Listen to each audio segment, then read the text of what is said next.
Good afternoon and welcome. Before we begin our formal program, I would like to ask all of you to stand and observe a minute's silence in memory of the terrorist attack on Charlotte Hebdo, the French satirical publication whose editor and 4 leading cartoonists were among the 12 killed at the newspaper last Wednesday. We honor their memories and their contributions to our profession and to freedom of the press. As a mark of special respect to those who died, we at the National Press Club will observe a minute's silence in their memory at the start of every event at the club this week, concluding with our annual general membership meeting this Friday, January 16th.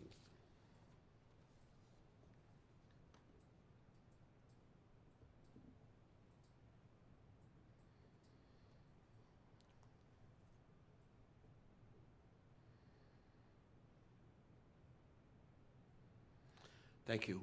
Please be seated. Good afternoon and welcome. My name is Myron Belkind.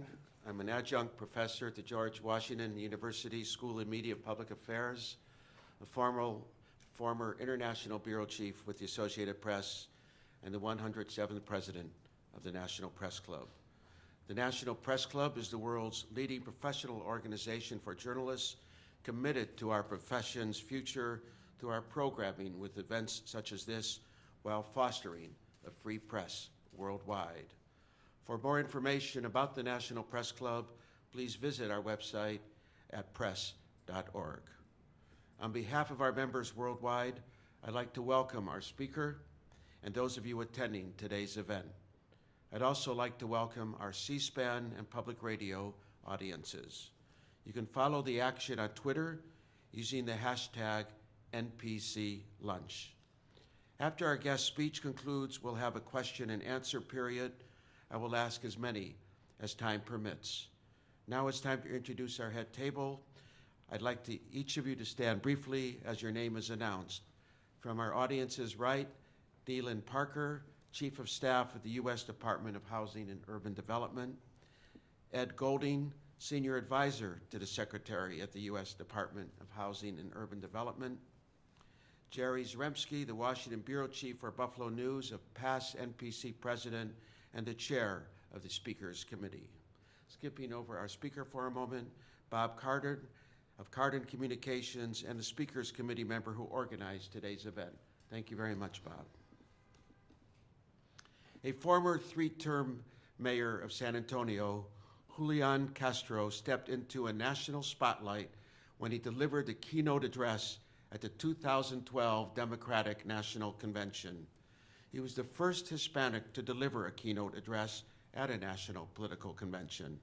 After that speech, pundits, being pundits, speculated that then Mayor Castro would make an attractive vice presidential candidate. That didn't happen, but President Obama chose Castro to be Secretary of the Department of Housing and Urban Affairs, a post he assumed 6 months ago. Castro was born into politics. Both his parents were political activists. His mother helped found the Chicano political party La Raza Unida. His twin brother Joaquin was elected in 2012 to represent the San Antonio region in the U.S. House of Representatives. As mayor, Castro pushed initiatives such as expanding preschool education and establishing a citywide college guidance effort. He also launched a Decade of Downtown program meant to attract investment and spark a revival of San Antonio's city center. That effort has attracted more than $300 million in private sector investment. At HUD, he oversees 8,000 employees and a budget of $46 billion. Castro has a BA from Stanford University and a JD from Harvard Law School. He and his wife, Erica, have 2 young children. Please give a warm National Press Club welcome to HUD Secretary Julián Castro.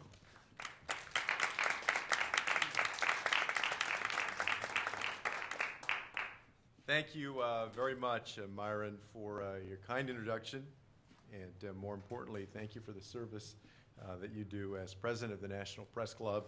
I understand that this is your last event at the helm, and I know I speak for everyone in this room in expressing my gratitude for your leadership. I'd also like to recognize your incoming president, John Hughes. I know from personal experience how effective he's been as an editor of the Bloomberg News breaking news desk. Last week, just a few hours before we were going to make an announcement, we learned that John and his colleagues already had the story. And while I hope that never happens again, I do wish him well and all the best for a very successful term as well. Let me also thank the Press Club's officers and Board of Governors for their great contributions. And finally, I want to thank the entire National Press Club. This is the first time that I've addressed this prestigious organization. It's an honor because one of my degrees in college was in communication.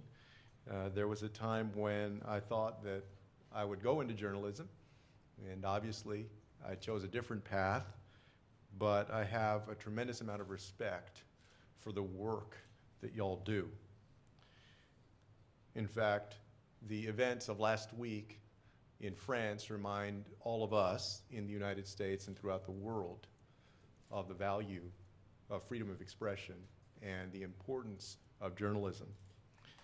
For more than a century, the members of this organization have shined a light on important issues and enhanced our democracy here at home and abroad. It's truly a pleasure to be with you this afternoon.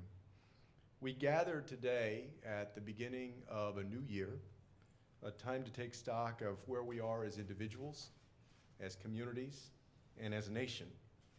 And in this moment, that reflection tells us one thing most clearly. America's got momentum. 2014 saw great progress for our economy, the strongest year for job growth since the tech boom of the 1990s. The unemployment rate has dropped below 6%, the fastest decline in the unemployment rate since 1984.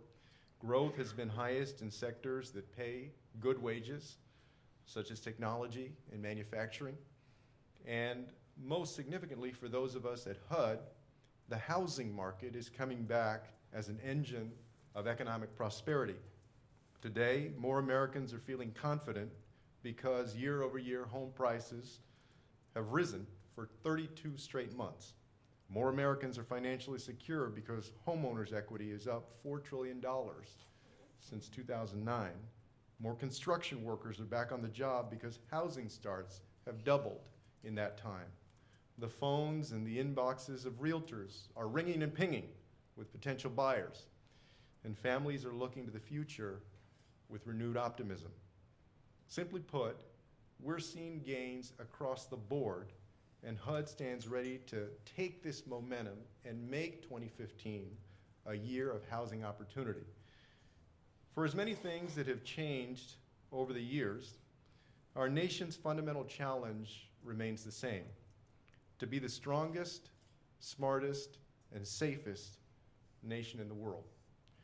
The totality of that challenge is broader than the scope of our conversation today, but I'm convinced that the central principle in meeting it boils down to one word: opportunity.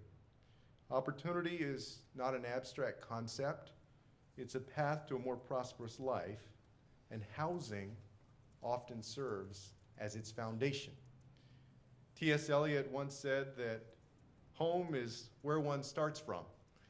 We call HUD the Department of Opportunity because whether you're rich or poor, young or old, a Republican or a Democrat, black or white, housing shapes the quality of your life. Good housing and strong communities are a source of hope for individuals and for families. HUD was created to, in President Johnson's words, build a new America that's, quote, better, more beautiful, more liberating of life, and more inspiring of the spirit. The dedicated folks I serve with work from sunrise to sunset to fulfill this mission. They don't do it for the money. Trust me, I've seen their salaries. And I know they don't do it for the amenities. In fact, not too long ago, BuzzFeed ranked our HUD building as the second ugliest in Washington, D.C. I'm not quite sure who was first, but I'm glad we're only second. The HUD team does it because they care and because they're committed to tackling the great challenges of our day, from poverty to homelessness, from climate change to discrimination in the housing market. In 2015, we're also paving a path to help folks get access to the affordable housing that they need. For many Americans, that means home ownership. Home ownership is still the cornerstone of the American dream, a fact that you can see in the lives of everyday folks. One of them is Kim Hartman from Des Moines, Iowa. Kim grew up as a foster child and was forced to change homes and change schools on a regular basis. Because of that experience, she always dreamed to give her kids better, a dream that came true this past September when she became a homeowner. Kim's wasn't an overnight success story. She put in years of work as a pharmacy technician, took numerous financial education classes, and spent hundreds of hours helping build homes with a local HUD partner, the Greater Des Moines Habitat for Humanity. Her dream endured through it all, and now she takes pride in the fact that she has a permanent address, that her kids can board the same bus for school each day, and that her girls know that she'll be there when they arrive home. That's why the opportunity of home ownership is so powerful. It's a source of pride. It's a source of wealth, providing both a nest and a nest egg. And it strengthens communities and fuels growth in the overall national economy. That's also why it's time to remove the stigma from promoting home ownership. Some have been surprised by this focus. A few have even suggested that this is a return to the mania that fueled the crisis. It's not. Our nation is smart enough to heed the lessons of the past without forsaking our future. The answer isn't to deny responsible Americans home ownership, it's to do it right. Since 2009, the Obama administration has enacted historic safeguards to prevent our nation from revisiting the Wild Wild West lending environment that we saw last decade.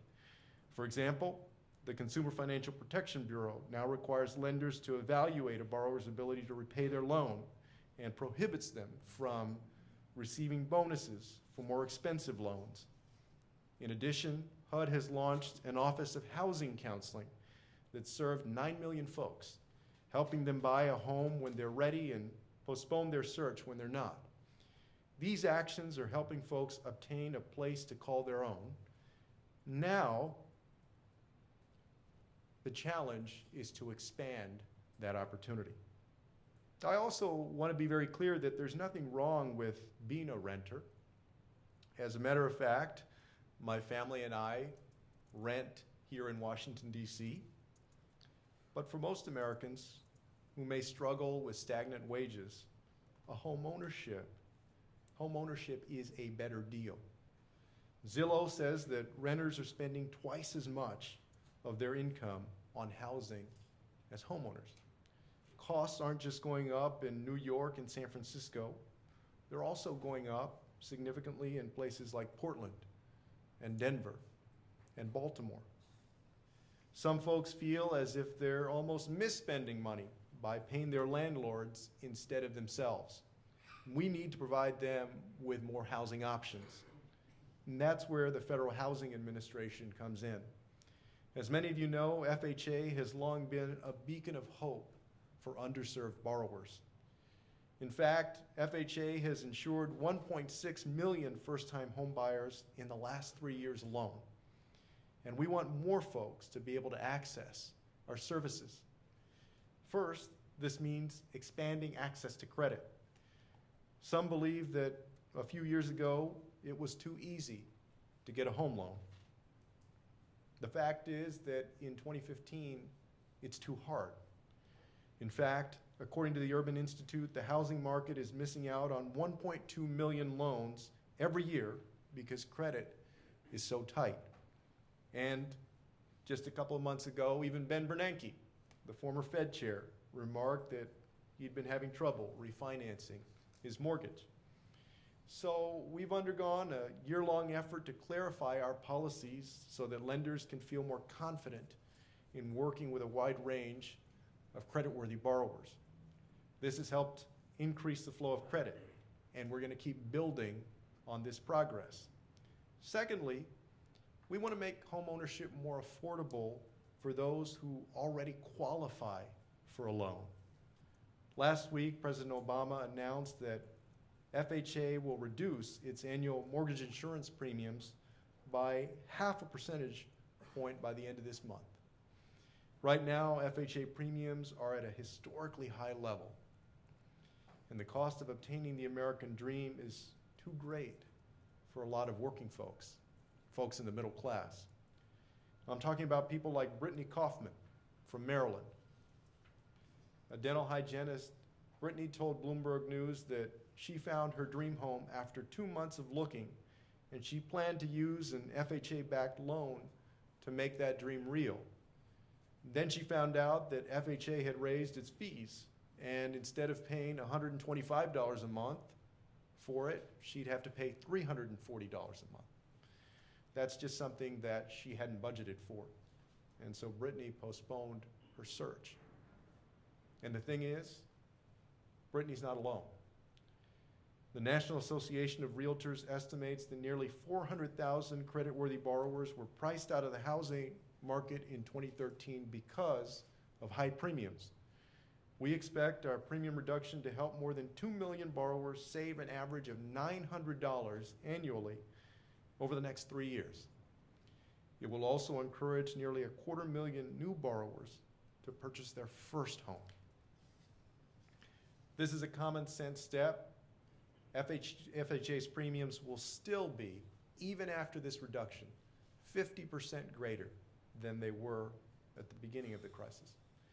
This premium change only makes an FHA loan more affordable for qualified borrowers as well. All other FHA requirements will remain the same, including verification of a borrower's ability to pay. Families still have to qualify for an FHA loan, but when they do, they'll find a more affordable path to home ownership waiting for them. Both Main Street and Wall Street believe this reduction is a win. The Center for American Progress, the National Community Reinvestment Coalition, and the Mortgage Bankers Association all agree on this point. By bringing these costs down, we're hoping and have confidence that we'll help lift folks up and that we'll expand opportunity for generations of Americans to come. When I reflect on the work that we do every day at HUD, I think about folks like Myra Woodard from just outside Louisville, Kentucky.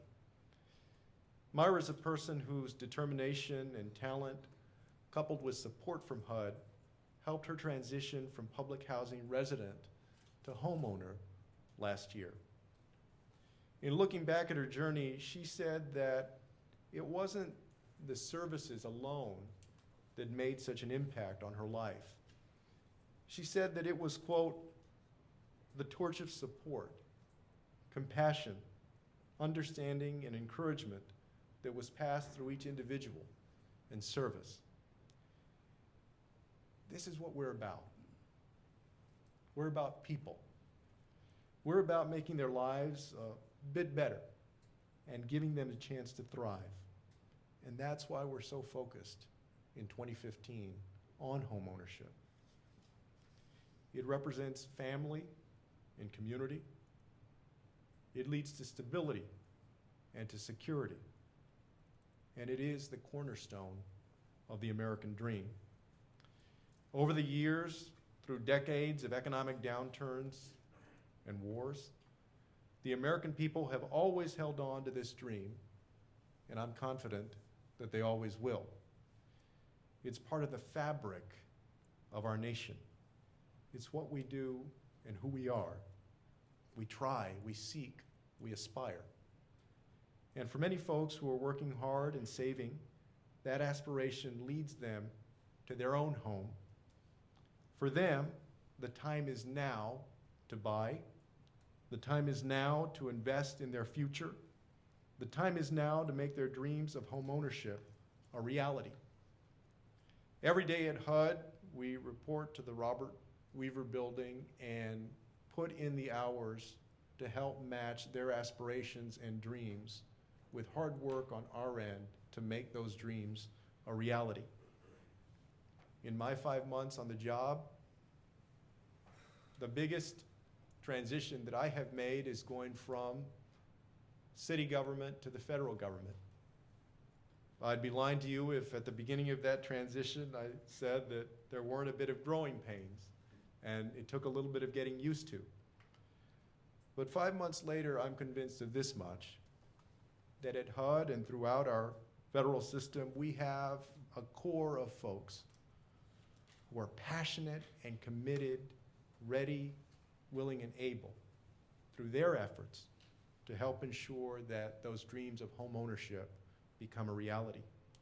HUD stands ready to help and to make 2015 a year of housing opportunity. We're confident that families will seize that opportunity, and we believe that in so doing, that we will help make that American dream more real for millions of Americans and help make this 21st century another American century. Thank you very much.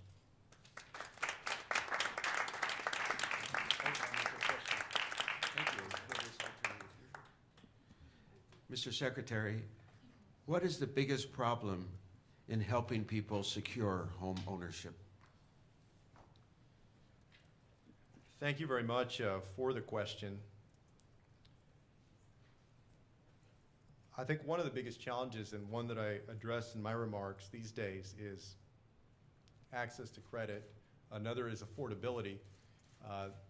The goal behind the FHA premium reduction that President Obama announced a few days ago was to principally address affordability.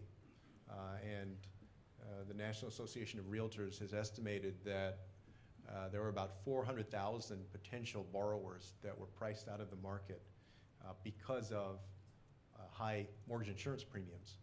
The other end of it is access to credit. This is something that FHFA is working on. It's something that the FHA is working on to try and create the business certainty that is good for Fannie and Freddie, that is good for FHA, is sensible, is also good for the lending community, and is good fundamentally for the American consumer. And so the biggest challenges, I would say, are this issue of access to credit and affordability, and both of those are challenges that we're prepared to meet head on with sensible policies that are prudent but have the effect of expanding opportunity.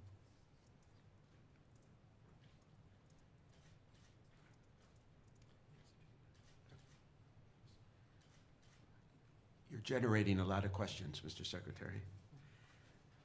Are there any steps you have not taken yet in your first 5 months on the job that you would like to take to increase home ownership? Well, we're taking a number of steps at FHA. Last May, we announced the blueprint for access to credit. We are looking at ways that we can make that more robust in the future. Those are not fully cooked right now. They're still being worked on, and so I'll reserve for a later date if we do expand that blueprint for access to credit, the details of that. But home ownership very much is on our radar screen. Let me just also address this point, because I feel like every time we throw that word out of home ownership, the first response that you get is, well, aren't you just turning back the clock to what we went through? And the straightforward answer to that is no. In my remarks, I mentioned several of the checks and balances that have been put into the system so that we don't go back to where we were before. From the work that the CFPB is doing to new policies at FHA, at FHFA as well, the landscape of lending has completely changed since that time. And you can see that most clearly in the credit scores of borrowers today versus the credit scores of borrowers from a few years ago. The case is that the pendulum has swung from one extreme, where it was too easy to get a home loan, to the other extreme, where it's too difficult. And what we need to achieve is a sensible and strong middle, where we have the right safeguards in place, those remain in place, but we also have good opportunity for hardworking Americans to be able to own a home. How did you reach the decision to cut FHA premiums, and will you consider cuts to upfront fees and/or dropping the requirement that premiums must be paid for the life of the loan? Thank you very much. It's a very good question. On the annual fees, these annual fees have escalated significantly. Fees overall have gone up by about 145% at FHA since the crisis began. We made a decision about reducing the insurance premiums based on the latest actuarial report, the annual review that we got on the Mutual Mortgage Insurance Fund. Y'all may know, those of y'all who write about housing, that we said at that time that we were back in the black and that we would take a step back and analyze whether or not it made sense to reduce these mortgage insurance premiums. After that sober analysis and really understanding the numbers, listening to those numbers, we made a decision to go ahead and lower it by 50 basis points, 0.5 points. And as to the question of any further reductions, right now there are no further reductions on the table. Somewhat related question. FHA is the starting gate for most first-time home buyers. Is there any concern that FHA home buyers are already upside down the first day they move in? Well, we want to,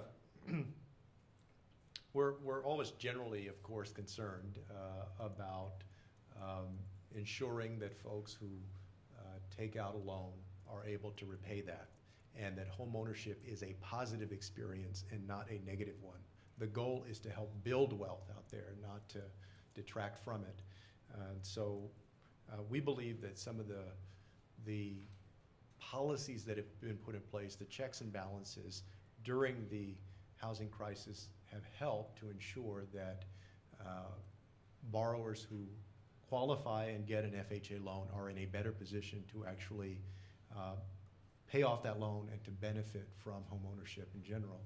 We also, as I mentioned in my remarks, have embraced housing counseling as an effective way, both pre-purchase and post-purchase, to help ensure that borrowers fully understand their responsibility and how to budget out, for instance, in their monthly household budget, that house payment and what the true cost of owning a home is, that it's not just about the mortgage payment, it's also about the upkeep and maintenance and so forth. So through some of the sensible policies that have been put in place at FHA and also through things like housing counseling, we're confident that borrowers will have a positive experience. In the context of a new condo building, there are thresholds for sales that need to be met before any one new loan may be closed. In other words, the building has to be 50% sold out before FHA will lend in there. It stops projects from moving forward, according to the questioner. Are there any plans to review some of those rules in order to help facilitate the orderly sale of new urban dwellings? I want to thank you all for the question. This is a question that comes up from time to time, and I know I have been to a number of cities where the condo market is very much an important part of the real estate market, a growing part of it. I think of places like Miami, for instance. This is an issue that is on the radar screen. We have heard a variety of perspectives from different groups, business groups and other interest groups. And so it is on the radar screen. and we are looking at what's possible there, but have not come to any kind of conclusion about whether there are going to be significant changes. The FHA waiver of its regulation prohibiting home flipping expired on December 31st of 2014, 2 weeks ago. Is there really any benefit to the market to restrict FHA home loans to borrowers from accessing these newly renovated homes? Would it be better to impose guidelines that help ensure quality work? Thank you very much for the question. Let me put this in a little bit of a broader context.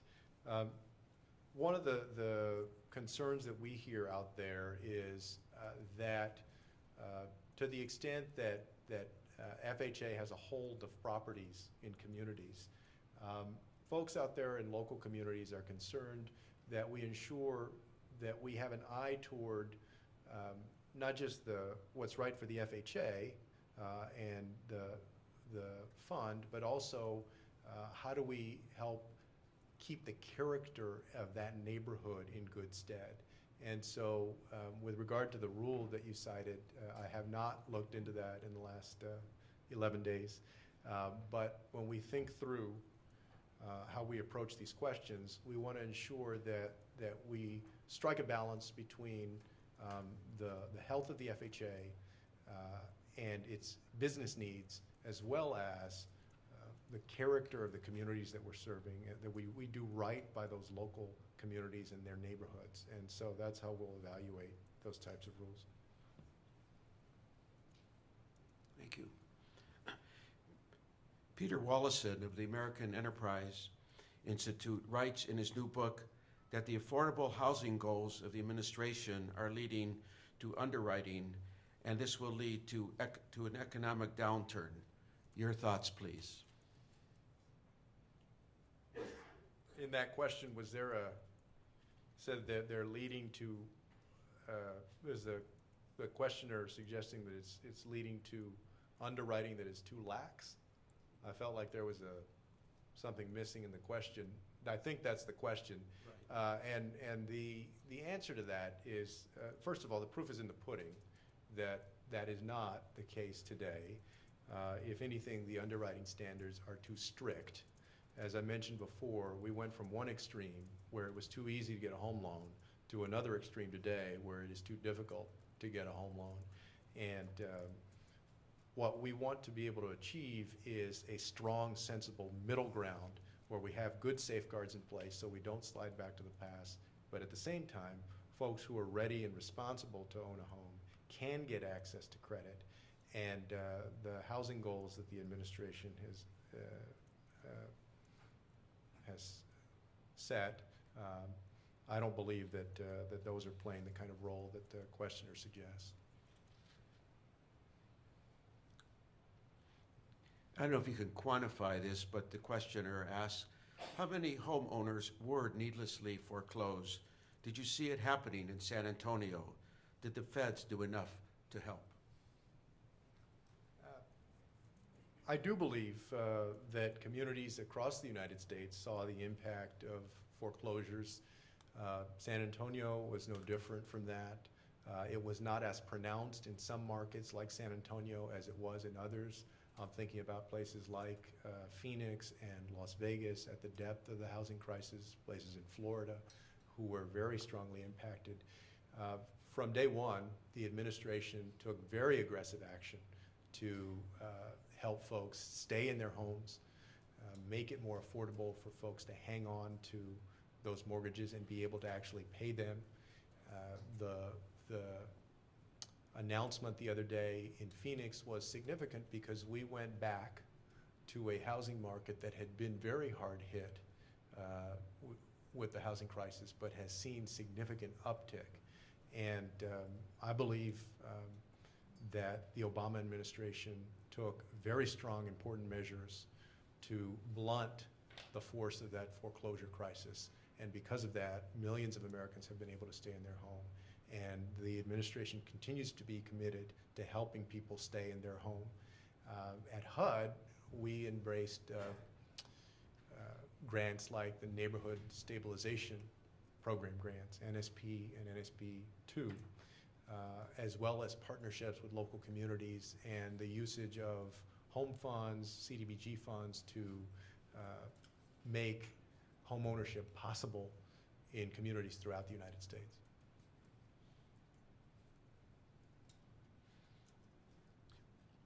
Will Congress pass housing reform in this new Congress taking office this week?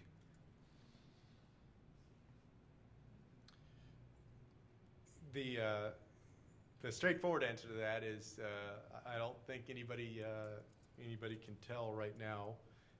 The administration's position has not changed on housing finance reform. The administration supports housing finance reform that gets the taxpayers off the hook were we ever to experience the kind of housing crisis that we did just a few years ago. We believe there is a sensible way to accomplish that. We are pleased to see Johnson Crapo make it through the Senate Banking Committee. That did not get broader Senate approval and did not get approval in the House of Representatives.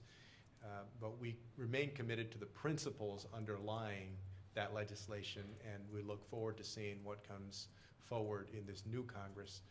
My hope is that we can find a good, sensible way to address this in 2015. Will Fannie and Freddie survive? It's a great question, and the fact is that depends on what happens in any potential legislation. And I think that folks along the ideological spectrum and partisan spectrum believe that there is a better way out there.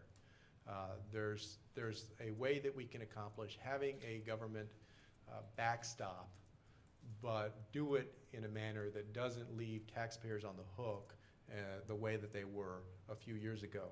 And I know that Director Watt is doing fantastic work over at FHFA, and they're very much a part of this conversation. But I believe that we can accomplish this balance between getting the taxpayers off the hook, getting good, sensible housing finance reform, and also creating more opportunity for home ownership.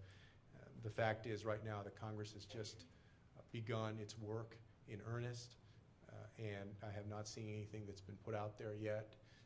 So nothing is swimming through the process that I know of. We'll address it as it comes along. Redlining is racism in the housing market. Is redlining more prevalent than it was 10 years ago? And do you have any plans to crack down on this practice? The department is committed to ensuring that everyone in the United States has an opportunity to have a good quality of life and where they live, and opportunity for home ownership.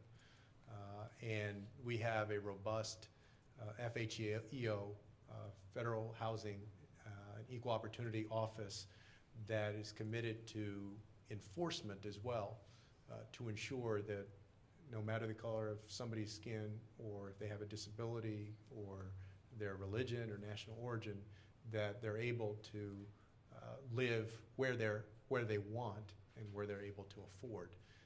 And that includes looking at situations where folks engage in discriminatory lending practices.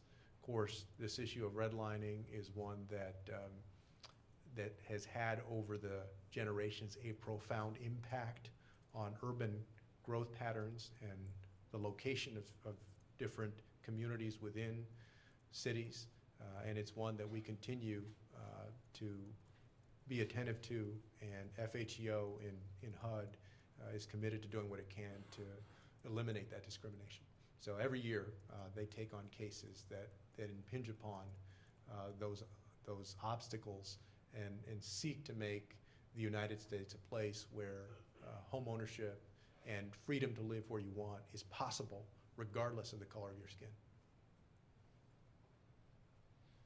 How does the credit quality of FHA loans made in fiscal year 2014 in early 2015 compared to FHA's historical norms?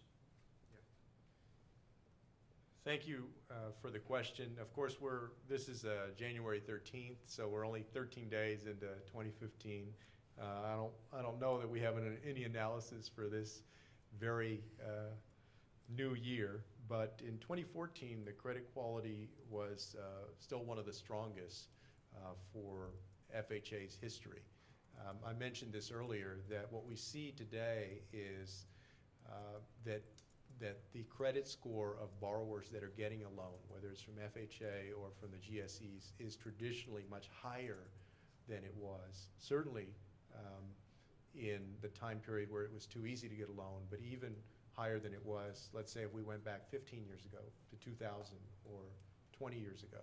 The credit quality of these borrowers is very, very strong.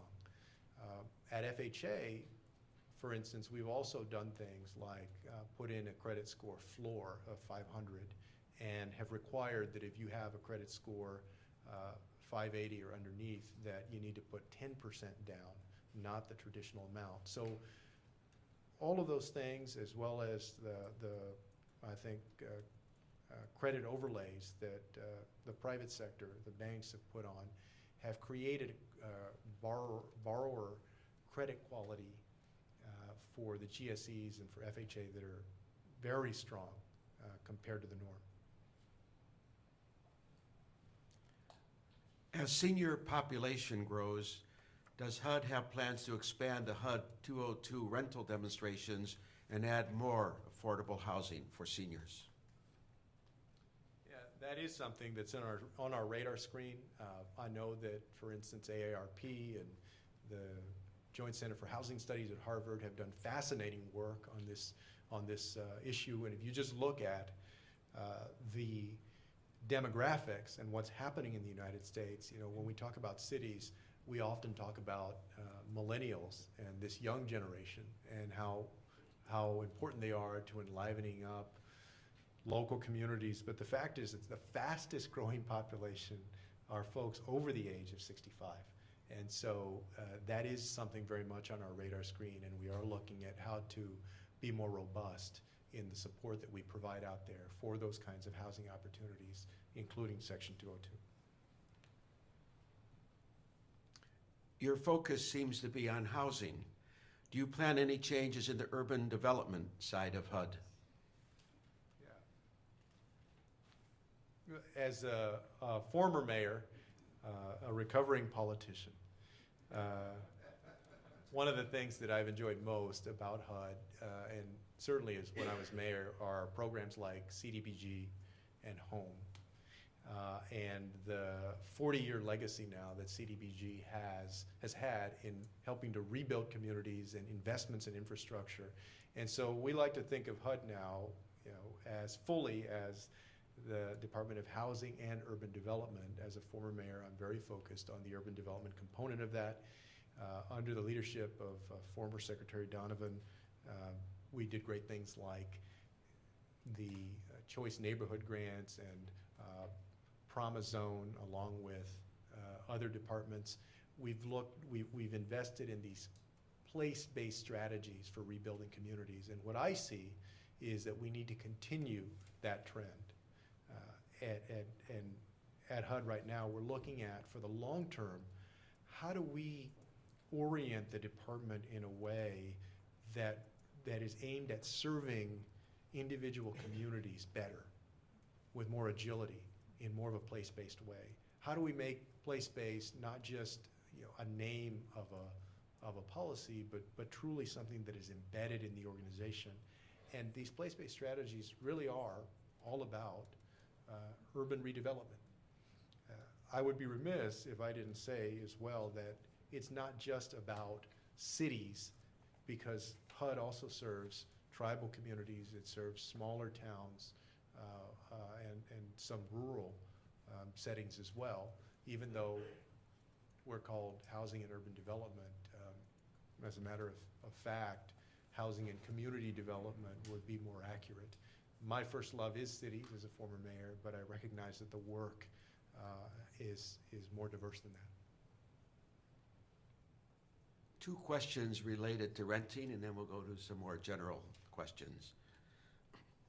Multifamily lenders say HUD needs to expand its rental housing construction lending and ease underwriting standards on apartment loans. Do you have any plans to do that? We're not announcing anything on that in the near future. The multifamily market has been a relatively strong market in the United States compared to the single-family market over the last several years. There are reports that may be cooling going forward in 2015.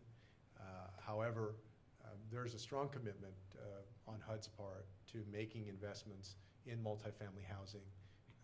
So we're not ready to announce anything new in that regard, but we do have a very full-throated commitment to the investments that we've made in multifamily housing. One of the ones that we're excited about is something called the Rental Assistance Demonstration, or RAD program. RAD, which was started a couple of years ago, is about taking private sector investment into public housing and making the renovation of public housing units more possible. So I'll give you an example. One of the,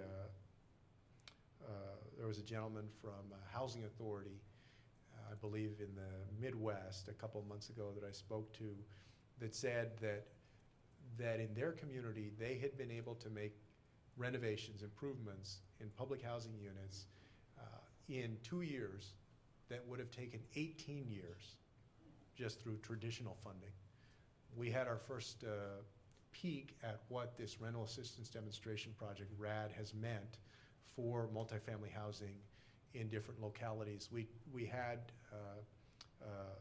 third-party study the first 57 rental assistance demonstration deals, and it found that for every $1 of public money that was invested, there was $19 of private sector investment, over $400 million of private sector investment. So this is making possible the renovation and renewal of units, public housing units, that otherwise just would not happen or would happen over a decade or more. That's important because we're losing as a nation 10,000 public housing units to disrepair every year. RAD is one way that we can enhance our multifamily housing stock. And the fact is that oftentimes now there are mixed finance deals, and this has been the case for quite some time, that include different types of financing, and RAD introduces one more element into that, with the overall goal being to address rental affordability out there, and the fact that today a greater number of families are paying more than 50% of their household income toward rent, and we want to change that. Will HUD establish a renter's bill of rights to set national standards for what renters should expect to be entitled to? I'm all ears on that. It is, I grew up in my own life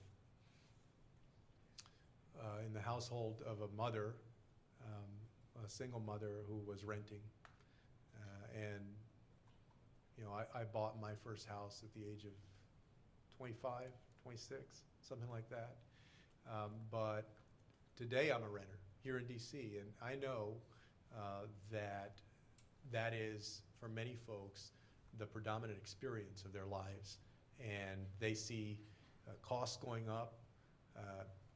In some situations, I know as a mayor in local government, I remember many cases on the nightly news of landlords that were not as responsive as they should have been, and that's fairly common out there. So when you talk about a renter's bill of rights, that's intriguing,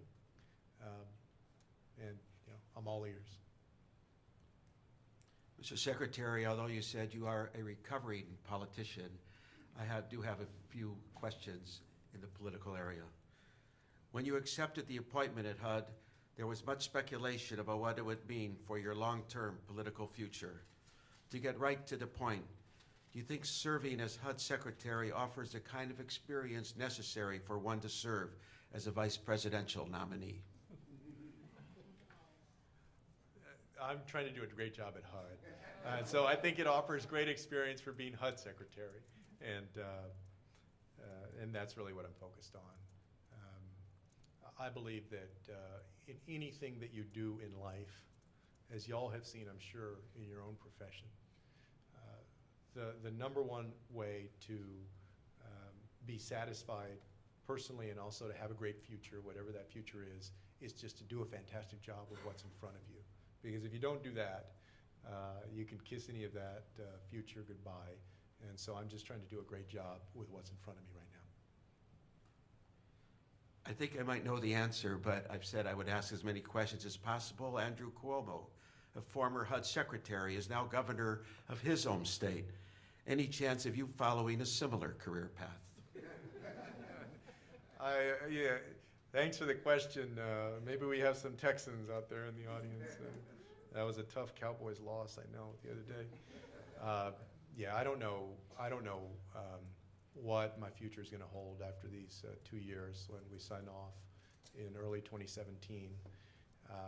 I'm very, very mindful that when January 20th comes around in a couple of days, that there are 2 years left. And I want to do an excellent job as HUD Secretary during those 2 years and make a difference. And I believe that we can, for many of the reasons that I stated in my remarks. And then we'll see what happens. There's no grand plan after that. As you say, with 2 years to go until the next presidential inauguration, do you endorse Hillary Clinton for president in 2016? I have no doubt that I'll get asked that question again in November 2016. Secretary of State Clinton is obviously an extremely talented person who has made fantastic contributions to our national progress over the last couple of decades. And I'm staying out of those politics in this role, but you know, I know that she did a great job as Secretary of State, and I'm confident that if she is elected president, that she'll do enormous good for the country as well. On the other side of the political spectrum, former Texas Governor Rick Perry is believed to be preparing for a run for president. How were your dealings with him when you were mayor of San Antonio? Governor Perry served, as folks may remember, from 2001 until just recently. And I served on the city council in San Antonio from 01 to 05, and then mayor from 09 until just a few months ago. And most of the time that I interacted with Governor Perry was around economic development projects. And oftentimes when mayors and governors interact on economic development, everyone's on the same page. You want to see investment in your local community. There are usually incentives that are involved in sparking that investment. And I have said publicly and privately that with regard to economic development, that former Governor Perry, did make that a priority. And so my relationship with him on those issues was cordial and good. When he supported San Antonio, obviously I have much different views from him on a whole host of issues. And I believe in general that Texas is getting it half right now for the 21st century. But I wish him well in the future. In the same vein, how were and are your dealings with Senator Ted Cruz? We had a good meeting when I was going through my confirmation process. Sat down in his office, talked about where a good spot to get Texas barbecue is here in DC. A place called Hill Country, he said. He and I have different views as well, but what I'm looking for as a newcomer to Washington, D.C. is where we can work together on these policies whether it's on this mortgage insurance premium reduction or on the work we do in public housing or any number of policies. I'm here to get a job done, to create more opportunity for folks out there. And so if it's Senator Cruz that we can work with, or Senator Cornyn, who was kind enough to introduce me at my confirmation hearing, I'm eager to do it. I'm eager to work with people across the ideological spectrum in the service of creating more opportunity for everyday Americans, whether they come from Texas or somewhere else. Could you comment on the president's outreach to Cuba? As the president has said, the policy that we had in place with regard to Cuba was in place for 5 decades and did not work.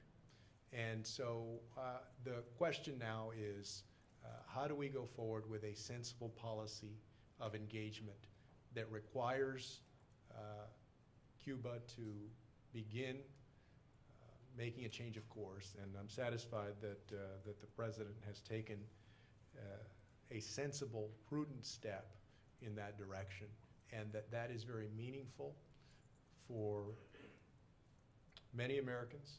I know in the Cuban American community, this is a source of a lot of thought and different views. But I believe that folks on different sides of that, both sides of that, recognize that the goal is to ensure that we continue to promote freedom and democracy. And the president said that he believes this is the best way and the most effective way to do it. And many folks of different ideological backgrounds have said they agree with that this is a sensible policy. And so I look forward to progress on that. The penultimate question, before we have the last question. Do you think Republicans will get on board with immigration reform, and did the president go far enough in his immigration proposals?